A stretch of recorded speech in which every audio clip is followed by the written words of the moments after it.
Welcome to తొలి అడుగు programme. ఈ తొలి అడుగు ప్రోగ్రాంలో భాగంగా మీకు ఈ వీడియోలో సుప్రీం కోర్ట్ ఆఫ్ ఇండియా గురించి వివరించబోతున్నాను. సో లాస్ట్ 2 వీడియోస్లో మీకు పార్లమెంట్ గురించి, లోక్సభ గురించి, రాజ్యసభ గురించి వివరించడం జరిగింది. అలాగే Lok Sabha speaker, deputy speaker, Rajya Sabha chairman, deputy chairman గురించి వివరించడం జరిగింది. సో మీకు ఈ వీడియోలో కంప్లీట్గా సుప్రీంకోర్టు అంటే ఏంటి, సుప్రీంకోర్టులో ఎంతమంది జడ్జెస్ ఉంటారు, సుప్రీంకోర్టు యొక్క పవర్స్ ఏంటి, వీటి గురించి మీకు క్షుణ్ణంగా వివరించబోతున్నాను. సో ఫస్ట్ ఆఫ్ ఆల్, ఈ సుప్రీంకోర్టు అనేది భారత రాజ్యాంగంలో ఉందా లేదా అనే డౌట్ చాలామందికి ఉంటుంది. సుప్రీంకోర్టు మనకు యాక్చువల్గా ఈ judiciary system, federal court system అనేది మనకు యాక్చువల్గా బ్రిటిష్ కాలం నుంచి వచ్చింది. సో కాబట్టి భారత రాజ్యాంగం తయారు చేసేటప్పుడు కూడా ఈ సుప్రీంకోర్టు అనే సిస్టమ్ అనేది ఉంది. కాబట్టి మనకు ఈ సుప్రీంకోర్టు గురించి భారత రాజ్యాంగంలో మొట్టమొదటిసారిగా పొందుపరచడం జరిగింది. సో ఈ యొక్క భారత రాజ్యాంగంలో సుప్రీంకోర్టు గురించి మనకు ఎక్కడంటే 5వ భాగం, ఓకే, పార్ట్ 5 లో మనకు పొందుపరచడం జరిగింది. The Indian constitution provides for a provision of supreme court under part 5. 5వ భాగం, భారత రాజ్యాంగంలోని 5వ భాగంలో మనకు సుప్రీంకోర్టు గురించి తెలియజేయడం జరిగింది. అలాగే చాప్టర్ 6 ద యూనియన్ జ్యుడిషియరీలో చాప్టర్ 6లో మనకు సుప్రీంకోర్టు గురించి తెలియజేయడం జరిగింది. సో మీరు యూనియన్ జ్యుడిషియరీ గురించి తెలుసుకోని అవసరం లేదు, ఎందుకంటే ఇది జ్యుడిషియల్ సిస్టమ్ లా చదివే వాళ్ళకి అవసరం. కానీ మనకు కాంపిటేటివ్ ఎగ్జామ్ వాళ్ళకి జస్ట్ రిమెంబర్, భారత రాజ్యాంగంలో 5వ భాగంలో ఓకే మనకు సుప్రీంకోర్టు గురించి వివరించడం జరిగింది.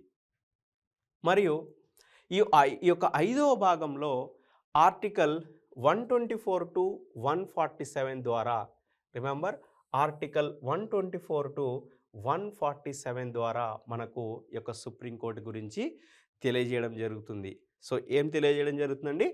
Article 124 to 147 of part 5 of the constitution deals with the organisation, independence, jurisdiction, powers and procedures of the Supreme Court. So article 124 నుంచి 147, భారత రాజ్యాంగంలోని ఆర్టికల్ 124 నుంచి 147 వరకు సుప్రీంకోర్టు ఉండాలి. ఆ సుప్రీంకోర్టులో ఒక చీఫ్ జస్టిస్ ఆఫ్ ఇండియా, ఒక ప్రధాన న్యాయమూర్తి మరియు ఇతర న్యాయమూర్తులు ఉండాలి అనేది తెలియజేయడం జరుగుతుంది. ఓకేనా?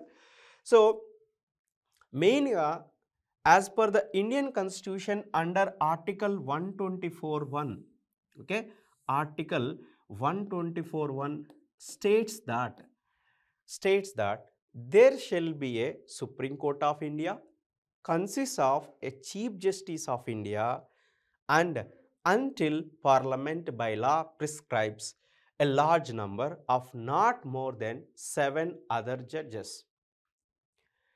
సో ఈ యొక్క ఆర్టికల్ 124 ద్వారా మనకు ఏం తెలియజేస్తుందంటే, ఓకే, భారత రాజ్యాంగంలోని ఆర్టికల్ 124 ద్వారా there shall be a supreme court of India, మనకు ఒక సుప్రీంకోర్టు ఉండాలి. ఆ సుప్రీంకోర్టులో ఒక చీఫ్ జస్టిస్ ఆఫ్ ఇండియా మరియు 7 ఇతర న్యాయమూర్తులు ఉండాలి అని తెలియజేయడం జరిగింది. ఒకవేళ జడ్జెస్ని పెంచాలి అనుకుంటే పార్లమెంటు ఒక బిల్ని పాస్ చేసి లా రూపంలో నంబర్ ఆఫ్ జడ్జెస్ని పెంచుకోవచ్చు అని కూడా మనకు ఆర్టికల్ 124 ద్వారా తెలియజేయడం జరిగింది. Now at present Supreme Court consists of 31 judges, 1 chief justice and 30 other judges. ఓకేనా? సో అట్ ప్రజెంట్ ఓకే టోటల్గా వచ్చేసి మనకు 31 జడ్జెస్ ఉన్నారు. అందులో ఒకరేమో చీఫ్ జస్టిస్ ఆఫ్ ఇండియా, ఒకరేమో ప్రధాన న్యాయమూర్తి, 30 మంది ఇతర న్యాయమూర్తులు ఉన్నారు. ఓకేనా? కానీ ఇక్కడ మనకు supreme court number of judges bill ఉంది. ఓకే, ఈ supreme court number of judges bill of 2019 ద్వారా మనకి ఏమైందంటే 4 మోర్ జడ్జెస్ని ఎక్స్ట్రా జడ్జెస్ని యాడ్ చేసి జడ్జి యొక్క స్ట్రెంగ్త్ని సుప్రీంకోర్టులో పెంచడం జరిగింది. ఓకేనా? So it increase the judicial strength from 31 to 34. Okay, from 31 to 34 increase the judicial strength from 31 to 34. Originally the strength of supreme court was fixed at 8. 1 chief justice. మామూలుగా first స్టార్టింగ్లో ఒక chief justice ఉండేవారు, 7 other judges ఉన్నారు. కానీ parliament regularise చేసుకుంటూ వచ్చేసి number of cases పెరుగుతూ ఉన్నాయి కదా. సో డెఫినెట్గా నంబర్ ఆఫ్ జడ్జెస్ కావాలని చెప్పేసి బై లా ద్వారా వీటి యొక్క నంబర్ని రెగ్యులరైజ్ చేయడం జరిగింది. సో మనము భారత రాజ్యాంగంలోని 5వ భాగము ఆర్టికల్ 124 నుంచి 147 వరకు సుప్రీంకోర్టు గురించి ఉందని తెలుసుకున్నాం. సో సుప్రీంకోర్టు ఎక్కడ లొకేట్ అయి ఉంటుంది అనే దాని గురించి తెలుసుకున్నాం. సో మీకు ఆల్రెడీ తెలుసు సుప్రీంకోర్టు అనేది ఢిల్లీలో ఉందని. ఓకేనా? So the constitution declares that, okay, the constitution declares Delhi as the seat of supreme court. Remember, భారత రాజ్యాంగం ద్వారా మనకేం తెలియజేస్తుందంటే Delhi as the place or a seat of the supreme court అనమాట. ఓకే, సుప్రీంకోర్టు అనేది ఢిల్లీలో ఉంటుంది అని చెప్పడం జరిగింది. కానీ at the same time it also authorises the CJI, chief justice of India, to appoint other places as a seat of supreme court. So మనకు ఇక్కడ ఇంకోటి ఏంటంటే జనరల్గా భారత రాజ్యాంగంలో ఢిల్లీ ఉండొచ్చు అని చెప్పింది. అలాగే ఏం చెప్పిందంటే అది ప్రధాన న్యాయమూర్తి యొక్క చాయిస్. అతను ఢిల్లీలోనే కాకుండా ఎక్కడైనా అపాయింట్ చేయొచ్చు, ఆ సీట్ ఎక్కడైనా ప్లేస్ అనేది ఫిక్స్ చేయొచ్చు. కానీ ఈ అపాయింట్ చేసే ముందు డెఫినెట్గా అతను ప్రెసిడెంట్ కన్సర్న్ అనేది తీసుకోవాలి.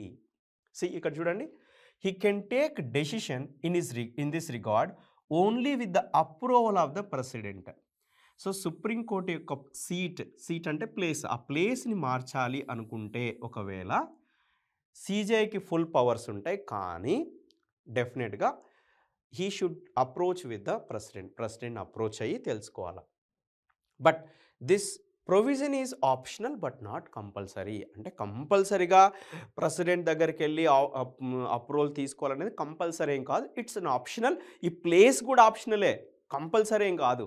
సుప్రీంకోర్టుని కంపల్సరీ ఢిల్లీలోనే ఉంది కదా, హైదరాబాద్లో పెడతా నేను హైదరాబాద్ అనే ఆప్షనల్ అంతే, ఇట్స్ నాట్ కంపల్సరీ.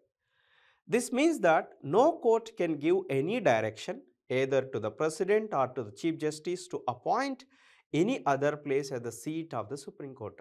సో దీన్ని బట్టి మనకు ఏం తెలియజేస్తుందంటే, సో ఏ కోర్టు కానీ భారతదేశంలో ఉన్న ఏ న్యాయస్థానం కానీ రాష్ట్రపతికి కానీ ప్రధాన న్యాయమూర్తికి కానీ యొక్క సలహా అంటే ఈ ప్లేస్లో పెట్టండి ఆ ప్లేస్లో పెట్టండి అని ఇవ్వడం కుదరదు. అది వాళ్ళ చేతిలోనే ఉంటుంది. ప్రధాన న్యాయమూర్తి, సుప్రీంకోర్టు ప్రధాన న్యాయమూర్తి ఒకవేళ ప్లేస్ని మార్చాలనుకుంటే హీ కెన్ డూ దట్, ఆయన చేయగలడు with the approval of president. So మనకు ఫైనల్గా ఏం చెప్తుందంటే సుప్రీంకోర్టు అనేది భారత రాజ్యాంగం ప్రకారం ఢిల్లీలో ఉండాలని ఫిక్స్ అయింది. బట్ ఇట్స్ నాట్ ఓకే, అక్కడే ఉండాలని కంపల్సరీ ఏం కాదు, అది ఒక చీఫ్ జస్టిస్ ఆఫ్ ఇండియా మీద డిపెండ్ అయి ఉంటుంది. Next here appointment of judges of supreme court. So జడ్జెస్ని ఎలా అపాయింట్ చేస్తామో మనం ఇక్కడ తెలుసుకుందాం. The judges of supreme court are appointed by the president. So గుర్తుపెట్టుకోండి, ఇక్కడ ఈ sentence very very important. The judges of the supreme court are appointed by the president. ఎవరు అపాయింట్ చేస్తారండి? రాష్ట్రపతి అపాయింట్ చేయడం జరుగుతుంది. Judges of the supreme court are appointed by the president. The chief justice of India, the CJI, the ప్రధాన న్యాయమూర్తి is appointed by the president after consultation with the judges of supreme court and high court as he deems necessary. ఈ point కూడా మీరు గుర్తుపెట్టుకోవాలండి. ఈ point కూడా చాలా చాలా important. So భారతదేశ సుప్రీంకోర్టు ప్రధాన న్యాయమూర్తిని ఎవరు అపాయింట్ చేస్తారంటే రాష్ట్రపతి అపాయింట్ చేస్తాడు. కానీ రాష్ట్రపతి అపాయింట్ చేయాలంటే అంతకంటే ముందు అతను సుప్రీంకోర్టులో ఉన్న సీనియర్ మోస్ట్ జడ్జెస్ని అలాగే అతనికి ఇంకా డౌట్ క్లారిఫై లేకపోతే ఇంకెవరిని పెట్టాలని క్లారిఫై కాకపోతే కొంతమంది హైకోర్టు జడ్జెస్ హెల్ప్ కూడా తీసుకోవచ్చు. Very very important. జనరల్గా మనం క్వశ్చన్లో ఎగ్జామ్ పేపర్లో డెఫినెట్గా ఇస్తాడు. The supreme court chief justice of India was appointed by president by his own or president with the help of senior most judges in the Supreme Court or president by the help of Supreme Court judges and High Court judges. అలా ఇస్తాడు options. జనరల్గా మనం ఏమనుకుంటామంటే chief justice of India is related to supreme court కదా, so supreme court జడ్జెస్ని consult అయితే సరిపోద్ది అనుకుంటారు. కానీ ఇక్కడ ఒక పాయింట్ ఉంది.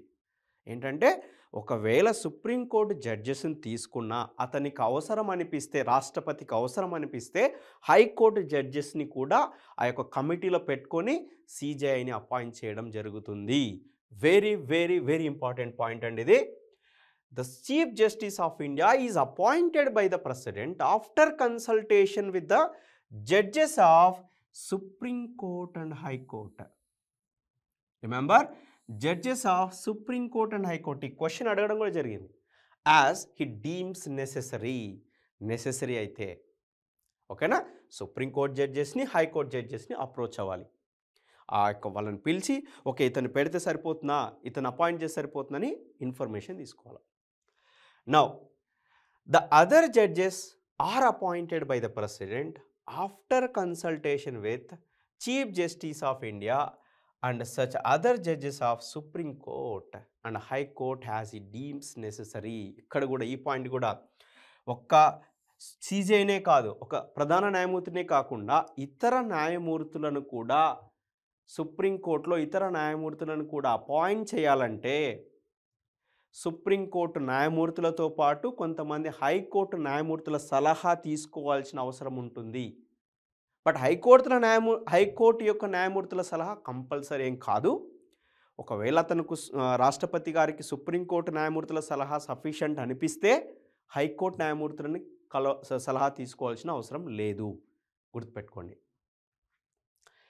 The consultation with the chief justice is obligatory in case of appointment of judges other than chief justice. ఈ పాయింట్ కూడా ఇంపార్టెంటే. అంటే ప్రధాన న్యాయమూర్తి కాకుండా ఇతర న్యాయమూర్తులను సుప్రీంకోర్టులో అపాయింట్ చేయాలంటే ప్రెసిడెంట్ కంపల్సరిగా ప్రధాన న్యాయమూర్తిని కన్సల్ట్ అవ్వాల్సిందే. ఇట్స్ అన్ ఆబ్లిగేటరీ, అంతే, ఫిక్స్. ఓకేనా? సో అతన్ని కంపల్సరిగా అప్రోచ్ అవ్వాలి. So this is the appointment of judges. కానీ ఇక్కడ ఒక ఇన్ఫర్మేషన్, మనకు భారత స్వాతంత్రం వచ్చిన తర్వాత సుప్రీంకోర్టు ఫామ్ అయిన తర్వాత జనరల్గా ఎలా ఉండేదంటే సిజేఐ ప్రధాన న్యాయమూర్తి ఎలా అయ్యేవారంటే senior most judge, experience based, ఎవరికైతే ఎక్కువ ఎక్స్పీరియన్స్ ఉందో, ఎవరైతే సీనియరో సుప్రీంకోర్టులో వాళ్ళు అయ్యేవాళ్ళు. ఓకేనా? వాళ్ళని జనరల్గా రాష్ట్రపతి గారు అపాయింట్ చేసేవాళ్ళు. కానీ మనకేం జరిగిందంటే ఈ 1973 and 77లో సియర్ appointment of chief justice from 1950 to 1973, the practice has been to appoint the senior most judge of the Supreme Court. గుర్తుపెట్టుకోండి, 1950 నుంచి 1973 వరకు ఎవరయ్యేవాళ్ళు chief justice of India? Senior most judge అయ్యేవారు. ఎవరయ్యేవారు? సీనియర్ మోస్ట్ జడ్జి ప్రధాన న్యాయమూర్తి అయ్యేవారు. ఓకేనా? As the chief justice of India ప్రధాన న్యాయమూర్తి అయ్యేవారు. ఎప్పుడు వరకు? 1973 వరకు. కానీ 1973 ఏమైందో చెప్తాం. This established convention was violated. In 1973 it was violated because A.N. Ray, he was the person. A.N. Ray, okay, was appointed as the Chief Justice of India by superseding 3 senior judges. ఈ A.N. Ray అనే అతను 1973లో ఈయన కంటే ముందు 3 senior most జడ్జీలు ఉన్నారు. వాళ్ళు కాదని ఈయనను సిజేఐగా నియమించడం జరిగింది. అంటే ఇక్కడ పొలిటికల్ ఇంటర్ఫియర్ అనేది ఉంది. ఆ పొలిటికల్ ఇంటర్ఫియర్ వల్ల ఆ సీనియర్ మోస్ట్ జడ్జెస్ని పక్కకు పెట్టి ఈయనను ప్రధాన న్యాయమూర్తిగా నియమించడం జరిగింది. సో ఇది ఎంతవరకు కరెక్ట్ చెప్పండి మీరే. దాంతోపాటు ఇంకోసారి ఏం జరిగిందంటే again in 1977 MU Baig was appointed as the Chief Justice of India by superseding the then senior most judge. ఆయన కూడా అంతే, సెకండ్ పర్సన్. ఓకే, ఈ was the person. Okay, M U Beg. సి పేపర్లో, న్యూస్ పేపర్లో అప్పట్లో అన్ఎక్స్పెక్టెడ్ హానర్ అని వచ్చింది. బేగ్ అన్ఎక్స్పెక్టెడ్ హానర్, సడన్గా అంటే జనరల్గా సుప్రీంకోర్టులో జనరల్గా సీనియర్ మోస్ట్ జడ్జి ఎవరు ఉంటారో ఆయనను ఫిక్స్ చేస్తారు.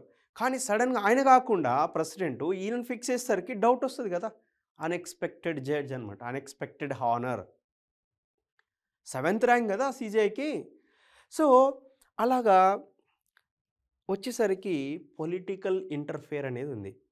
ఓకే, ఎప్పుడైనా కానీ భారత రాజ్యాంగం ఎలా ఉందంటే న్యాయ వ్యవస్థని ఈ యొక్క పొలిటికల్ ఇంటర్ఫియర్ ఉండొద్దు. ఓకే, ఈ యొక్క పొలిటికల్ సెపరేషన్ ఆఫ్ పవర్స్ అనేవి ఉండాలి. న్యాయ వ్యవస్థ సపరేటు, పార్లమెంటరీ వ్యవస్థ సపరేట్, ఎగ్జిక్యూటివ్ వ్యవస్థ సపరేట్ ఉండాలి. సో ఈ యొక్క పార్లమెంటరీ వ్యవస్థ అనేది ఎప్పుడైతే న్యాయ వ్యవస్థ మీద రూలింగ్ చేయడం స్టార్ట్ చేస్తుందో అప్పుడు న్యాయ వ్యవస్థ అనేది కూలిపోవడం జరుగుతుంది. సో కాబట్టి ఈ యొక్క సిస్టమ్ అంటే ఈ యొక్క 1973లో 77లో ఇలా జరిగేసరికి సో ఈ యొక్క కమిటీలు ఫామ్ అవ్వడం జరిగింది. ఓకే, ఈ యొక్క డిస్క్రిషన్ ఆఫ్ చేయాలని చెప్పేసి ఒక first judge case, second judge case, అలా థర్డ్ జడ్జ్ కేసు అలా ఫామ్ అవ్వడం జరిగింది. సో ఈ కేసెస్లో సెకండ్ జడ్జ్ కేసులో ఫైనల్గా ఏం జరిగిందంటే this discretion of the government was curtailed by the Supreme Court in the second judge case, in which the Supreme Court ruled that senior most judge of the Supreme Court should alone be appointed to the office of the Chief Justice of India. So అలా అయిన తర్వాత 1993లో ఈ యొక్క second judge case ద్వారా మనకు ఏం తెలియజేయడం జరుగుతుందంటే సుప్రీంకోర్టులో ఉన్న సీనియర్ మోస్ట్ జడ్జే చీఫ్ జస్టిస్ ఆఫ్ ఇండియాగా అపాయింట్ చేయాలి అని ఫిక్స్ చేయడం జరిగింది. ఓకేనా, సుప్రీంకోర్టులో ఉన్న senior most judge supreme court of ఇండియాలో చీఫ్ జస్టిస్ ఆఫ్ ఇండియాగా అపాయింట్ చేయాలి, ప్రధాన న్యాయమూర్తిగా అపాయింట్ చేయాలని ఫిక్స్ చేయడం జరిగింది. రైట్. సో ఇలాగా ఈ యొక్క సుప్రీంకోర్టు ప్రధాన న్యాయమూర్తిని, ఇతర న్యాయమూర్తుల్ని ఎన్నుకోవడంలో ఈ యొక్క పొలిటికల్ ఇంటర్ఫియర్ అనేది జరుగుతూ ఉంది అనే ఉద్దేశంతో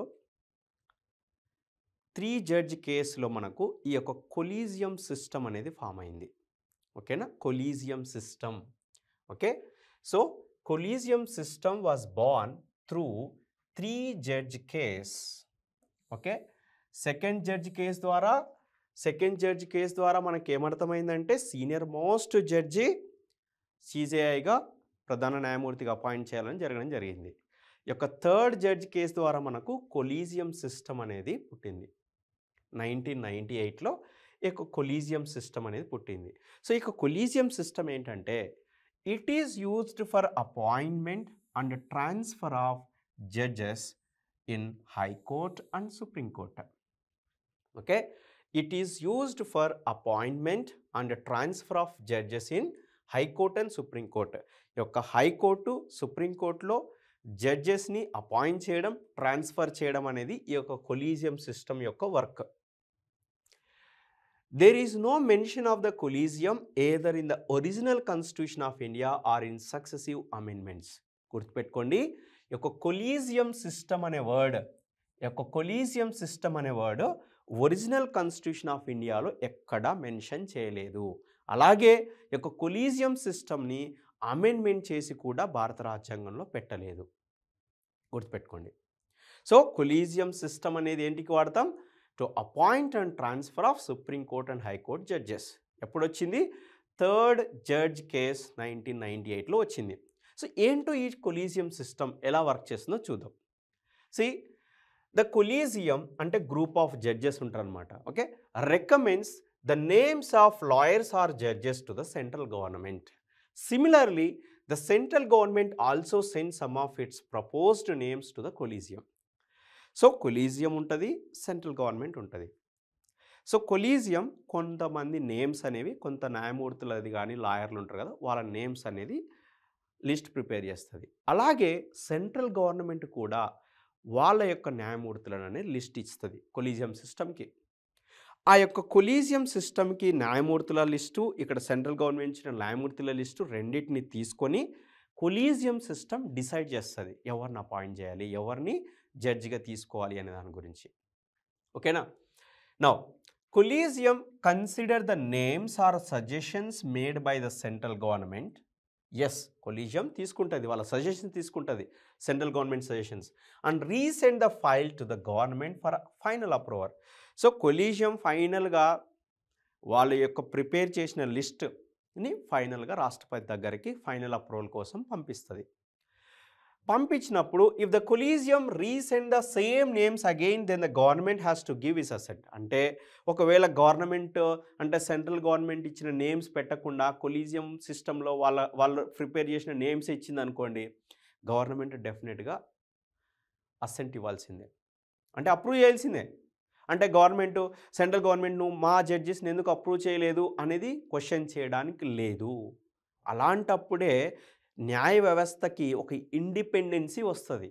ఒకవేళ సెంట్రల్ గవర్నమెంట్ పంపించిన నేమ్సే కొలీజియం యాక్సెప్ట్ చేస్తే ఏం యూజ్ ఉంటుంది? అప్పుడు పొలిటికల్ ఎంట్రీ ఉంటుంది కదా న్యాయ వ్యవస్థలో, పొలిటికల్ ఎంట్రీ ఉండకూడదని చెప్పేసి ఈ యొక్క కొలీజియం సిస్టమ్ ఫామ్ అయింది. సో కాబట్టి కొలీజియం సిస్టమ్ ప్రిపేర్ చేసిన లిస్ట్ ఫైనల్గా గవర్నమెంట్ అప్రూవ్ చేయాలి, అంతే. ఓకే, ఫైనల్గా అప్రూవ్ చేయాలి. కానీ ఆ యొక్క కాన్స్టిట్యూషన్లో మనకు టైం లిమిట్ అనేది ఫిక్స్ అయ్యేలా గుర్తుపెట్టుకో, ఇది ఒక drawback. But time limit is not fixed. అలాగా టైం లిమిట్ ఫిక్స్ చేయకపోవడం వల్ల ఏమవుతుందంటే సపోజ్ సెంట్రల్ గవర్నమెంట్ కొంతమంది నేమ్స్ ఇచ్చింది, ఈ యొక్క కొలీజియం సిస్టమ్ వాళ్ళ నేమ్స్ పక్కకు పెట్టి వీళ్ళ నేమ్స్ ఇచ్చుకుంది, అప్పుడు అప్రూవల్ పంపించింది. సో అప్రూవల్ పంపించిన తర్వాత central government with help of president వాళ్ళు ఎన్ని రోజులకు కానీ అపాయింట్ చేయరు, ఎందుకంటే టైం లిమిట్ ఎక్కడ మెన్షన్ చేయాలి ఇక్కడ. So that is one drawback ఇక్కడ కొలీజియం సిస్టంలో డ్రాబ్యాక్. అందుకే మనకు జడ్జెస్ అపాయింట్మెంట్ అనేది అంత ఈజీగా జరగదు, టైం తీసుకుంటుంది. అది పొలిటికల్ ఎంట్రీ ఇన్వాల్వ్మెంట్ ఉంటుంది కాబట్టి టైం తీసుకుంటుంది, అది సిస్టమ్. కానీ న్యాయ వ్యవస్థ బాగా ట్రై చేస్తుంది, అంటే పొలిటికల్ ఎంట్రీ ఉండొద్దు అని. అందువల్ల ఈ యొక్క కొలీజియం సిస్టమ్ ఫామ్ అయింది. ఇక్కడ 99th కాన్స్టిట్యూషనల్ అమెండ్మెంట్ యాక్ట్ 2014 ఏమైందంటే, ఈ యొక్క భారత రాజ్యాంగంలో 99th కాన్స్టిట్యూషనల్ అమెండ్మెంట్ యాక్ట్ ద్వారా నేషనల్ జ్యుడిషియల్ కమిషన్ యాక్ట్ అనేది ఒకటి ఫామ్ అయింది. సో పార్లమెంటులో ఈ యొక్క బిల్లును పెట్టడం జరిగింది. నేషనల్ జ్యుడిషియల్ కమిషన్ యాక్ట్ అంటే పార్లమెంట్లో ఈ యొక్క కొలీజియం సిస్టమ్ని తీసేయాలి అని ఒక ఉద్దేశంతో వీళ్ళు పార్లమెంట్లో, లోక్సభలో యొక్క నేషనల్ జ్యుడిషియల్ కమిషన్ యాక్ట్ అనే ఒక పాలసీని తీసుకురావడం జరిగింది. సో ఈ policy to replace the collegium system for the appointment of judges, so జడ్జెస్ని అపాయింట్మెంట్ కొలీజియం సిస్టమ్ చేస్తుంది కదా, దాన్ని రీప్లేస్ చేయడానికి. ఓకేనా? సో ప్రాబ్లం ఏంటంటే ఇక్కడ however the supreme court upheld the collegium system and struck down the NJAC as unconstitutional. ఇది very important. So ఎప్పుడైనా కానీ భారత రాజ్యాంగంలో బేసిక్ స్ట్రక్చర్ అనేది డిస్టర్బ్ అవ్వద్దు. బేసిక్ స్ట్రక్చర్ ప్రకారం భారత రాజ్యాంగంలో న్యాయ వ్యవస్థకి ఒక ఇండిపెండెన్సీ ఇవ్వాలి, అప్పుడే మనకు భారతదేశ ప్రజలకు న్యాయం అనేది జరుగుతుంది. ఎప్పుడైతే ఇండిపెండెన్సీ పోతుందో, ఎప్పుడైతే జడ్జెస్ని పార్లమెంట్లో ఉన్న సీనియర్ మోస్ట్ మినిస్టర్లు అపాయింట్ చేస్తారో అప్పుడు న్యాయం అనేది తగ్గుతుంది, న్యాయ వ్యవస్థకి హాని కలుగుతుంది. కాబట్టి సుప్రీంకోర్టు ఫైనల్గా ఏం చేసిందంటే, మీరు తెచ్చిన ఈ యొక్క పాలసీ కానీ బిల్ కానీ, ఎన్జేఏసీ బిల్ ఉంది కదా, నేషనల్ జ్యుడిషియల్ కమిషన్ యాక్ట్ ఉంది కదా, అది చెల్లదు, this is against the basic structure of the constitution, basic స్ట్రక్చర్ని డిస్టర్బ్ చేయొద్దు అని చెప్పి దాన్ని స్ట్రైక్ ఆఫ్ చేసేసింది. సో వాళ్ళు ఏం చేసినారంటే సుప్రీంకోర్టు కొలీజియం సిస్టమ్నే ఎంకరేజ్ చేసింది. సో కాబట్టి remember, judicial appointment, political executive, remember involvement of political executive in judicial appointment was against the principles of basic structure. Remember, against the principles of basic structure. భారత రాజ్యాంగంలోని basic స్ట్రక్చర్ని ఎవ్వరూ disturb చేయకూడదు. ఈ ఎన్జేసిఏ అనేది భారత రాజ్యాంగంలోని బేసిక్ స్ట్రక్చర్కి అగెనిస్ట్గా పనిచేస్తుంది. ఎందుకంటే న్యాయ వ్యవస్థని ఈ యొక్క పొలిటికల్ ఎగ్జిక్యూటివ్ కంట్రోల్లో పెట్టుకోవాలని ట్రై చేసిందని చెప్పేసి దాన్ని స్ట్రైక్ ఆఫ్ చేయడం జరిగింది. Right. Next, qualification of a supreme court judge. So supreme court న్యాయవాదికి కావాల్సిన మినిమం అర్హతలు ఏంటో చూద్దాం. A person to be appointed as a judge of the Supreme Court should have the following qualifications. First, he should be a citizen of India. భారతీయ పౌరుడై ఉండాలి. He should have been a judge of High Court or High Court in succession for 5 years. So అతను high court judge అయి ఉండాలి, లేదంటే high court జడ్జిగా 5 years అన్న work చేసి ఉండాలి. He should have been an advocate of High Court or High Court in succession for 10 years. So ఒకవేళ హైకోర్టులో అడ్వకేట్ అయితే ఒక అడ్వకేట్ అయి ఉండాలి, ఆ అడ్వకేట్గా 10 years వర్క్ చేసి ఉండాలి. ఓకేనా, 10 yearsగా వర్క్ చేసి ఉండాలి. అండ్ ఈ should be A distinguished jurist in the opinion of the president. So president opinion కూడా ఇక్కడ ఇంపార్టెంట్. సో ప్రెసిడెంట్ ఒపీనియన్ ప్రకారం ఈజ్ అ వెల్ పర్సన్, అంటే అతను బాగా చేయగలడు అనే ఒక ఒపీనియన్ అనేది అతనిలో ప్రెసిడెంట్లో ఉంటేనే అతను అపాయింట్ చేయగలడు. But the constitution has not prescribed minimum age ఎంత ఉండాలనేది కాన్స్టిట్యూషన్ అయితే ఎక్కడ పెట్టలేదు. ఓకేనా, అపాయింట్మెంట్ సుప్రీంకోర్టు జడ్జిగా ఉండడానికి కాన్స్టిట్యూషన్లో ఎక్కడ ఏజ్ అనేది మెన్షన్ చేయలేదు. Now tenure of the judge. So tenure of the judge గురించి కూడా మనకు భారత రాజ్యాంగంలో ఎక్కడ మెన్షన్ చేయలేదు. కానీ 65 years ఈ hold office until attains the age of 65 years. 65 years వరకు అతను ఈ యొక్క ఆఫీస్ని హోల్డ్ చేసేయచ్చు, జాబ్ చేయొచ్చు అనమాట. ఒకవేళ పార్లమెంట్ బై రూల్స్ ప్రకారం కూడా ఆ యొక్క వయసు అనేది పెంచవచ్చు, తగ్గించవచ్చు. ఒకవేళ రిటైర్ అయినా కానీ ఆ యొక్క పర్సన్ యొక్క న్యాయ నాలెడ్జ్ని, అంటే ఈ యొక్క న్యాయ వ్యవస్థ అతన్ని రిటైర్ అయినా కానీ కూడా వాడుకోవచ్చు. He can resign his office by writing to the president. So ఒకవేళ అతను రాజీనామా చేయాలంటే ప్రెసిడెంట్కి లెటర్ రాసి రాజీనామా చేయాల్సి ఉంటుంది. ఒకవేళ అతన్ని కూడా రిమూవ్ చేయాలనుకుంటే by the parliament, he can be removed from his office by the president on the recommendation of the parliament. Parliament recommendation కొరకు ప్రెసిడెంటు అతన్ని కూడా రిమూవ్ చేసే అధికారం కూడా ఉంటుంది. సో రిమెంబర్, భారత రాజ్యాంగంలో టెన్యూర్ అనేది ఎక్కడా మెన్షన్ చేయలేదు. కానీ జనరల్గా 65 years వరకు వాళ్ళు వర్క్ చేయొచ్చు. ఒకవేళ రిజైన్ అయిన తర్వాత కూడా మళ్ళీ వర్క్ చేసే అధికారం కూడా ఉంటుంది వాళ్ళకి. అలాగే ఒకవేళ అతను రిజైన్ చేయాలనుకుంటే ప్రెసిడెంట్కి ఒక లెటర్ రాసి రిజైన్ చేయొచ్చు. ఒకవేళ అతని యొక్క న్యాయ వ్యవస్థకి ఫర్ ఎగ్జాంపుల్ అతని వర్క్ అనేది పార్లమెంట్లో నచ్చట్లేదు అనుకుంటే పార్లమెంట్ రికమెండేషన్ ద్వారా ప్రెసిడెంట్ ద్వారా మనం అతన్ని తీసేయచ్చు. గుర్తుపెట్టుకోండి. రైట్. సో ఇక్కడ మీకు 3 types ఆఫ్ జడ్జెస్ గురించి మీకు ఇక్కడ వివరించబోతున్నాను. ఫస్ట్ ఏంటంటే acting chief justice. So acting chief justice ఎప్పుడైతే ప్రధాన న్యాయమూర్తి యొక్క పదవి అనేది ఖాళీగా ఉంటుందో, లేదంటే ప్రధాన న్యాయమూర్తి అవైలబుల్గా లేడో, లేదంటే అతనికి ఆరోగ్యం బాగాలేకపోవడం, అలాంటప్పుడు డెఫినెట్గా ఒక ప్రధాన న్యాయమూర్తి అవసరం. సో ఆ యొక్క ప్రధాన న్యాయమూర్తిని ఎవరు అపాయింట్ చేస్తారంటే ప్రెసిడెంట్ అపాయింట్ చేస్తాడు. ఆయన్ని యాక్టింగ్ చీఫ్ జస్టిస్ అంటాం. So president can appoint a judge of supreme court. ఎవరంటే యాక్టింగ్ చీఫ్ జడ్జ్ ఎవరంటే జడ్జ్ ఆఫ్ సుప్రీం కోర్టే. Judge of supreme court as an acting chief justice of India. Acting chief justice of India ఉంటాడు. ఎప్పుడంటే the office of chief justice of India is vacant, then the chief justice of India is temporary absent,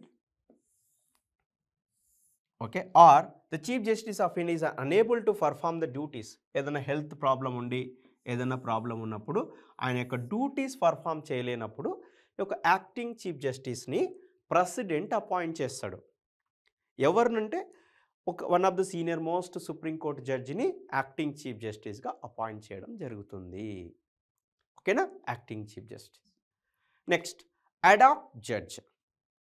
ad hoc judge ఏంటంటే when there is a lack of quorum of the permanent judges to hold or continue any session of the Supreme Court, the Chief Justice of India can appoint a judge of High Court as the ad hoc judge of the Supreme Court.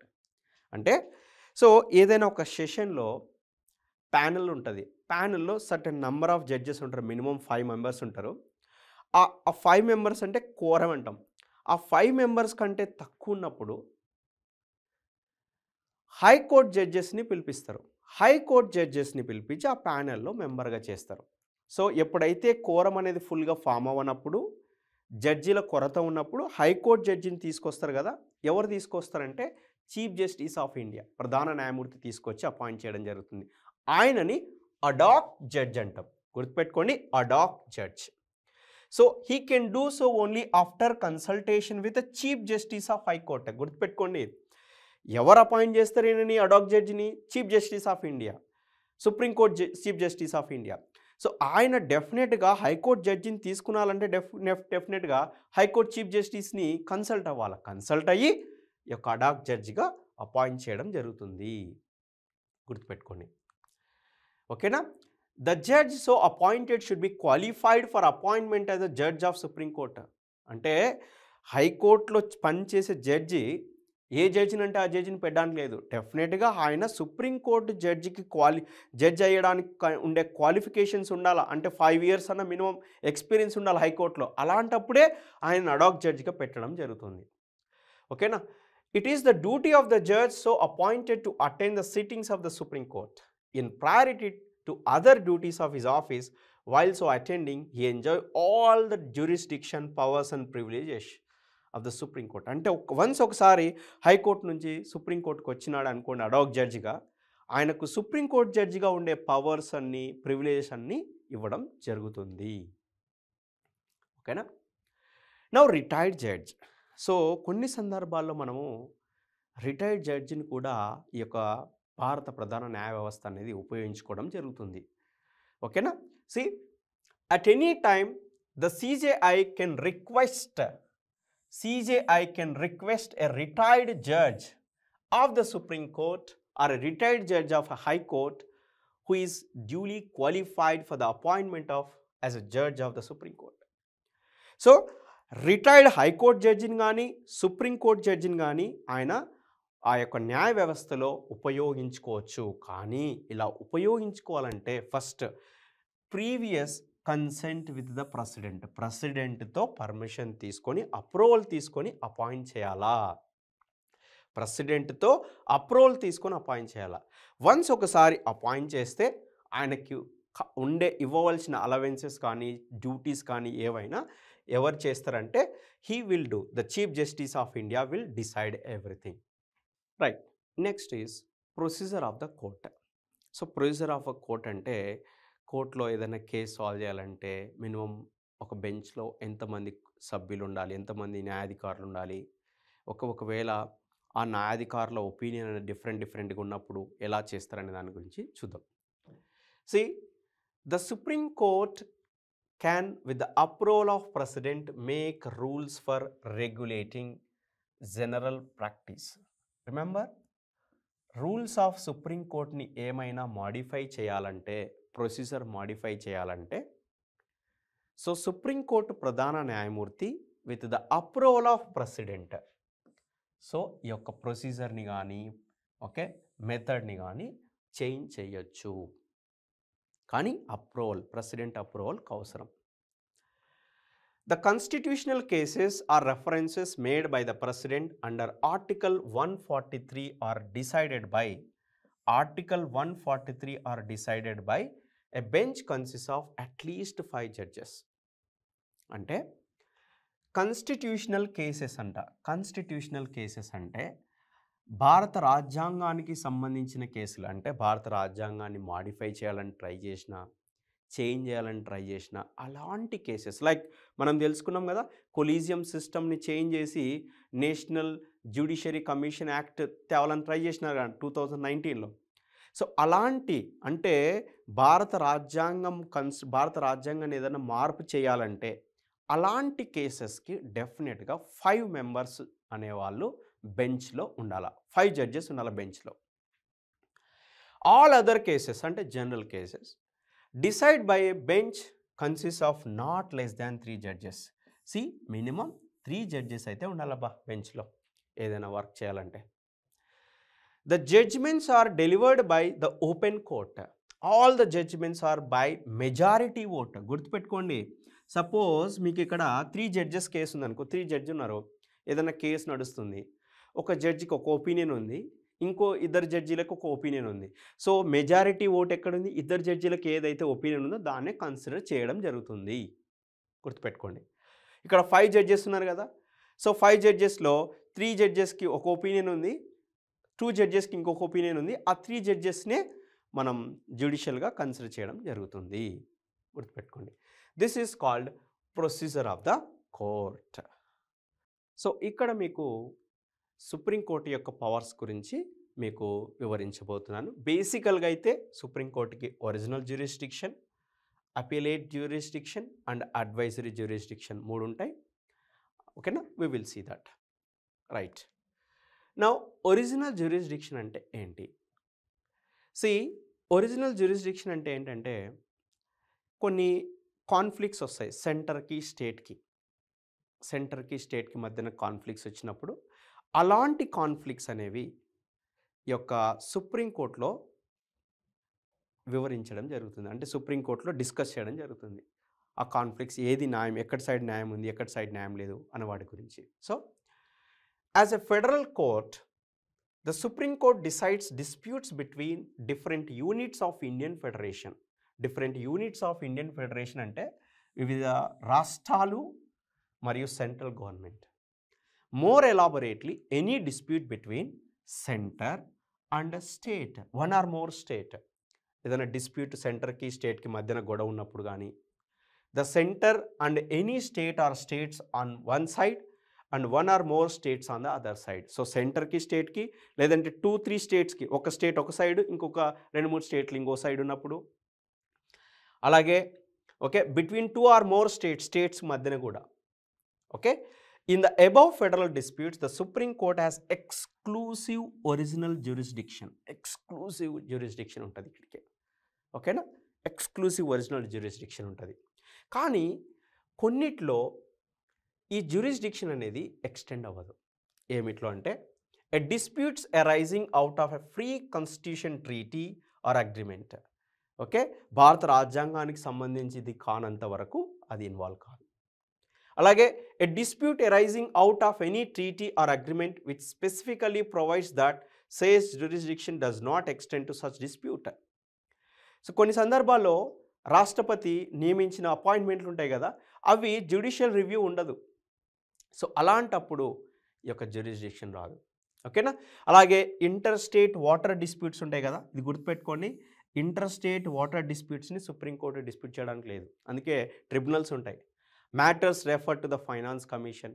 అలాగే ఏదైనా state central అసెట్స్ని damage చేసినప్పుడు, అలాగే central state గొడవ జరిగినప్పుడు, suppose recovery of damages by state against the centre, ordinary disputes of commercial nature between the centre and states. So ఇలాంటి కొన్నిటికి ఈ original jurisdiction అనేది వ్యాలిడ్ అవ్వదు. అలాగే అనదర్ వన్ అపిలేట్ జ్యూరిస్డిక్షన్ అనమాట. అపిలేట్ జ్యూరిస్డిక్షన్ అంటే ఏంటంటే, సపోజ్ హైకోర్టులో కేసు నడుస్తుంది, హైకోర్టులో ఒక వ్యక్తికి సరైన న్యాయం దొరకలేదు. సో అలాంటి వ్యక్తి సుప్రీంకోర్టుని అప్రోచ్ అవ్వచ్చు, దాన్ని అపిలేట్ జ్యూరిస్డిక్షన్ అంటాం. ఓకేనా, so the supreme court is primarily a court of appeal and base appeals against the judgement of lower courts. Appeals against the judgement of lower courts. So lower కోర్ట్స్లో వచ్చినటువంటి ఏదైతే appeal ఉందో ఆ జడ్జ్మెంట్కి ఆ జడ్జ్మెంట్కి హ్యాపీగా లేని వాళ్ళు సుప్రీంకోర్టుకి అపీల్ అవ్వచ్చు. ఓకేనా? సో ఇలాగా అపీల్స్ ఇన్ కాన్స్టిట్యూషనల్ మ్యాటర్స్, భారత రాజ్యాంగానికి సంబంధించిన మ్యాటర్స్ని హైకోర్టులో సాటిస్ఫై అయిపోతే సుప్రీంకోర్టు అప్రోచ్ అవ్వచ్చు. Appeals in civil matters, appeals in criminal matters, appeals by special leave. So ఇలాగా అపిలేట్ జ్యూరిస్డిక్షన్ అనేది సుప్రీంకోర్టుకు ఉంటుంది. So supreme court is the final కదా. సో ఏదైనా డిస్ట్రిక్ట్ కోర్ట్, హైకోర్టులో ప్రాబ్లం వచ్చింది అంటే జడ్జిమెంట్ అనేది సరిగ్గా లేదు, వాళ్ళకి నచ్చలేదు, so they can approach supreme court అలాగా. Right. Now the next jurisdiction వచ్చేసి అడ్వైజరీ జ్యూరిస్డిక్షన్. అడ్వైజరీ జ్యూరిస్డిక్షన్ అంటే ఏంటంటే, సో కొన్ని సందర్భాల్లో మనకు రాష్ట్రపతి జ్యుడిషియల్ రివ్యూ అడగడం జరుగుతుంది కొన్ని విషయాల్లో. సో అలాంటప్పుడు ఈ యొక్క సుప్రీంకోర్టు రాష్ట్రపతికి కొన్ని సలహాలు ఇవ్వడం జరుగుతుంది. దాన్ని అడ్వైజరీ జ్యుడిషియరీ అంటాం. See the constitution under article 143, remember the constitution under article 143 authorizes the president to seek the opinion of.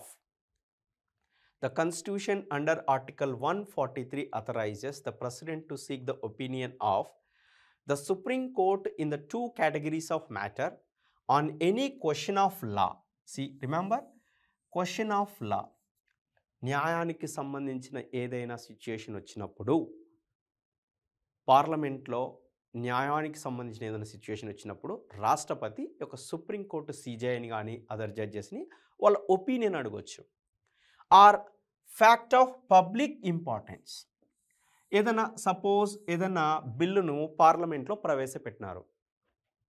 ఆ బిల్లు పార్లమెంట్లో ప్రవేశపెట్టినప్పుడు ఆ బిల్లు రాజ్యసభలో, లోక్సభలో ఆమోదం పొందింది. అప్పుడు ప్రెసిడెంట్ యొక్క, రాష్ట్రపతి యొక్క ఆమోదం కోసం పంపించినారు అనుకుందాం. సో రాష్ట్రపతికి ఆ బిల్లు గురించి ఇది పబ్లిక్ ఉపయోగపడుతుందా లేదా అనే ఒపీనియన్ కావాలా. అలాంటప్పుడు రాష్ట్రపతి యొక్క సుప్రీంకోర్టును అప్రోచ్ అవ్వడం జరుగుతుంది. అలాగే ప్రీ కాన్స్టిట్యూషనల్ ట్రీటీ ఏదైనా భారత రాజ్యాంగానికి సంబంధించినటువంటి ఏదైనా కాన్స్టిట్యూషనల్ ట్రీటీ జరిగినప్పుడు కూడా ప్రెసిడెంట్ యొక్క సుప్రీంకోర్టుని అప్రోచ్ అవ్వడం జరుగుతుంది. దాన్ని అడ్వైజరీ జ్యూరిస్డిక్షన్ అంటాం. రైట్. Next writ jurisdiction. ఇది మోస్ట్ పవర్ఫుల్ అన్నమాట. రిట్ జ్యూరిస్డిక్షన్ ఏంటంటే సింపుల్గా ఏదైనా భారతీయ పౌరుడు అతనుకు ప్రాథమిక హక్కులు, ప్రాథమిక విధులకు భంగం వాటిల్లిందనుకో, అలాంటి పర్సన్ డైరెక్ట్గా సుప్రీంకోర్టును అప్రోచ్ అవ్వచ్చు. సపోజ్ రైట్ టు ఎడ్యుకేషన్, ప్రాథమిక విద్యా హక్కు. సపోజ్ ఒక పిల్లాడు అతనికి సరైన విద్యనివ్వకుండా ఒక ఇండస్ట్రీలో వర్క్ చేస్తున్నాడు. సో డెఫినెట్గా ఆ పిల్లోడి తరపున వ్యక్తి కానీ ఆ పిల్లోడు కానీ డైరెక్ట్గా సుప్రీంకోర్టుకి అప్రోచ్ అవ్వచ్చు. అతని యొక్క బేసిక్ ఫండమెంటల్ రైట్ అనేది లాస్ అవుతుంది. సో అలాంటప్పుడు సుప్రీంకోర్టుకు ఉండే అధికారాన్ని రిట్ పవర్ అంటాం.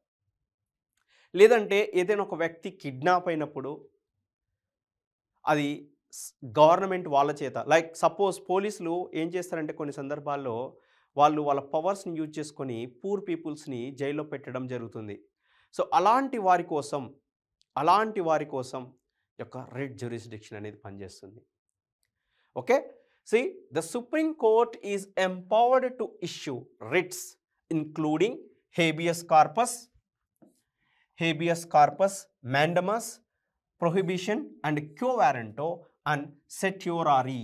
See, remember, ఈ 5 very very important: habeas corpus, mandamus, prohibition and quo warranto and certiorari for the enforcement of fundamental rights of aggrieved citizens. Remember, for the enforcement of fundamental rights. Okay. ప్రాథమిక హక్కులకు భంగం వాటిల్లితే, ఎప్పుడైతే ప్రాథమిక హక్కులకు భంగం వాటిల్లితే ఆ పౌరుడు డైరెక్ట్గా సుప్రీంకోర్టును అప్రోచ్ అవ్వచ్చు. ఓకేనా. See, in this regard, the Supreme Court has the original jurisdiction that aggrieved citizen can directly go to the Supreme Court, not necessary to appeal, no need to go first district court, then high court, then Supreme Court. Appeal judgment అవసరం లేదు, డైరెక్ట్గా supreme కోర్ట్కి వెళ్ళొచ్చు. ఓకేనా? Now, however, the writ jurisdiction of the Supreme Court is not exclusive. గుర్తుపెట్టుకోండి, ఇక్కడ ఈ యొక్క writ jurisdiction అనేది సుప్రీం కోర్టుకే లేదు, హైకోర్టులో కూడా చేసుకోవచ్చు. ఓకేనా? హైకోర్టు కూడా పవర్ ఉంది రిట్ జ్యూరిస్డిక్షన్. సుప్రీంకోర్టుకి ఎక్స్క్లూసివ్ పవర్ అని చెప్పట్లేదు నేను. అంటే కంపల్సరీగా సుప్రీంకోర్టుకి వెళ్ళాలి, అతనికి డబ్బులు లేవు, ఢిల్లీకి వెళ్ళాల్సినంత మనీ లేదు, you can go with the high court. ఓకేనా? See, however, the writ jurisdiction of the Supreme Court is not exclusive. The high courts are also empowered. High courts are also empowered to issue writs for the enforcement of fundamental rights. Fundamental రైట్స్ని enforcement చేయడం కోసం supreme court, హైకోర్ట్కి ఈ యొక్క writ jurisdiction అనేది ఉంది. Next another power వచ్చేసి the court of record. So ఈ యొక్క సుప్రీం కోర్టులో జరిగిన కేసెస్ అన్నిటినీ వాళ్ళు రికార్డ్ చేయడం జరుగుతుంది. రికార్డ్ చేసి ఈ ఫ్యూచర్ పర్పస్కి, ప్రొసీడింగ్స్కి ఉపయోగపడడానికి వాటిని స్టోర్ చేయడం జరుగుతుంది. అలాగే సో సుప్రీంకోర్టు జడ్జిమెంట్ వచ్చిన తర్వాత ఏ వ్యక్తి అయినా సుప్రీంకోర్టుని అంటే ఈ జడ్జిమెంట్ రాంగ్, వాళ్ళు సరిగ్గా వాదించలేదు, వాళ్ళు ఇలా చేసినారు అలా చేసినారు అంటే దాన్ని court of contempt, remember, court of contempt అంటాం. దాని కింద వాళ్ళని పనిష్ చేయొచ్చు, శిక్షించవచ్చు. Okay, so imprisonment of term up to 6 months or with a fine up to 2000 rupees with both. So 6 months. So remember, ఎప్పటికైనా గుర్తుపెట్టుకోండి, ఒక కోర్టు జడ్జిమెంట్ ఇచ్చిన తర్వాత దాన్ని శిరసా వహించాలి. ఒకవేళ ఆ కోర్టు జడ్జిమెంట్ని రాంగ్ అని చెప్పడం, ఆ జడ్జెస్ మీద హత్యకి ప్రయత్నించడం, లేదంటే ఏదైనా చేయాలని ట్రై చేస్తే వాళ్ళకు కోర్ట్ ఆఫ్ కంటెంప్ట్ కింద శిక్షించడం జరుగుతుంది. సో ఇది స్పెషల్ పవర్ కోర్టుకి. ఓకేనా? గుర్తుపెట్టుకోండి, that is court of record. Next, power of judicial review. Okay, మీకు ఆల్రెడీ తెలుసు పవర్ ఆఫ్ జ్యుడిషియల్ రివ్యూ అంటే పార్లమెంటులో ఏదైనా కాన్స్టిట్యూషనల్ చేంజెస్ కావాలని ఒక బిల్లు ప్రవేశపెట్టినప్పుడు, ఆ బిల్లు పార్లమెంట్లో పాస్ అయినప్పుడు సుప్రీంకోర్టుకి ఎస్పెషల్గా ఆ బిల్లు కాన కాన్స్టిట్యూషన్కి అగెనెస్ట్గా ఉంది అంటే డైరెక్ట్గా it is an unconstitutional, illegal అని చెప్పే పవర్ ఉంటుంది. దాన్ని గవర్నమెంట్ పాలసీగా ఫామ్ చేయడానికి లేదు, అంత పవర్ ఉంటుంది. ఓకేనా? So remember, the judicial review is the power of supreme court to examine the constitutionality of legislative enactment and executive orders of both central and state government. Central and state గవర్నమెంట్కి సంబంధించింది ఇది. ఓకేనా? Central government కానీ state government కానీ కాన్స్టిట్యూషన్కి అగెనెస్ట్గా ఏదైనా లా తీసుకురావాలని try చేస్తే supreme court ఊరుకోదు. డెఫినెట్గా Supreme Court will say that it is an unconstitutional and illegal, you should not follow, that policy will not going to form into a government. ఓకేనా? అది గవర్నమెంట్గా ఫామ్ అవ్వడానికి లేదు. On examination, if they are found to be violative of the constitution, they can be declared as illegal, unconstitutional and invalid by the Supreme Court. Consequently, they cannot be enforced by the government. ఒక్కసారిగానే సుప్రీంకోర్టు చెప్పిందంటే illegal అని, unconstitutional అని, డెఫినెట్గా government దాన్ని enforce చేయడానికి rule లేదు. That is called power of judicial review. So ఇలాగా సుప్రీంకోర్టుకి ఈ రకమైన అధికారాలు భారత రాజ్యాంగం ద్వారా కల్పించడం జరిగింది. సో మీకు ఇక్కడ కొన్ని ఇంపార్టెంట్ క్వశ్చన్స్ నేను వివరించబోతున్నాను. See here, which of the following is not the correct statement? Not the correct statement. The supreme court of India, గుర్తుపెట్టుకోండి, సుప్రీం కోర్ట్ ఆఫ్ ఇండియాకి సంబంధించింది. Is a watch dog of citizens Liberty. Correct, it's a fundamental right కదా. Fundamental right డెఫినెట్గా watch dog, it follows. So ఎక్కడైనా అని fundamental రైట్కి, ప్రాథమిక హక్కులకి భంగం వాటిల్లితే ఈ యొక్క రిట్ జ్యూరిస్డిక్షన్ ద్వారా మనం డైరెక్ట్గా సుప్రీంకోర్టును అప్రోచ్ అవ్వచ్చు. Settles electoral disputes of president and vice president of India. Definitely, అంటే ఎలక్షన్ జరిగేటప్పుడు ఎవరన్నా వయలేట్ చేస్తే రూల్స్, ఓకే, ప్రెసిడెంట్ ద్వారా యొక్క సజెషన్ ప్రెసిడెంట్ ద్వారా సుప్రీంకోర్టు యొక్క సెటిల్మెంట్ చేయడం జరుగుతుంది. Interpret the constitution, definitely, and protect the directive principles of state policy of the constitution. This is not correct. Okay, the protect the directive, only fundamental rights it will protect, but not the directive principles of state policy. So ఇది answer. Not అన్నాడు కదా, ఇది answer. Now, under which article can the supreme court issue writs? Supreme court gives writs under Article 32. ఓకేనా, Article 32 is related to the fundamental right. So that under Article 32, Supreme Court can issue writs. Writ jurisdiction అనేది Article 32లో mention చేయడం జరిగింది. A person appointed as a judge of the Supreme Court before entering upon his office has to make and subscribe an oath or affirmation before. So ప్రమాణ స్వీకారం supreme court జడ్జిగా ఎవరు చేయిస్తారంటే president చేయిస్తాడు. ఒకవేళ president లేని ఎడల ప్రెసిడెంట్ అపాయింట్ చేసిన వ్యక్తి చేయిస్తాడు కదా. సో ఇక్కడ vice president is not correct. President or some person appointed by him, yes correct.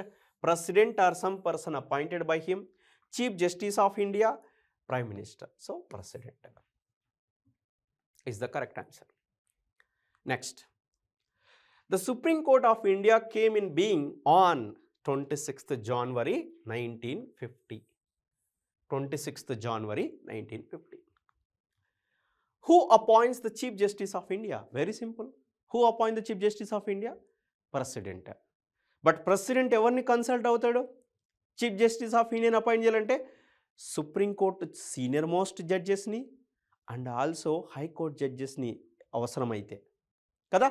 So judges of the Supreme Court and High Court, Prime Minister, no, President of India in consultation with the senior judges of Supreme Court and High Court. This is correct. Ikkada President of India in consultation with the senior judges of Supreme Court only given. So this is not correct.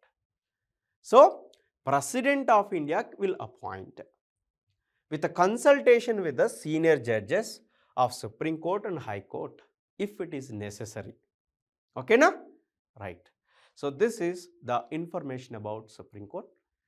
Thank you for watching. Dhanyavad.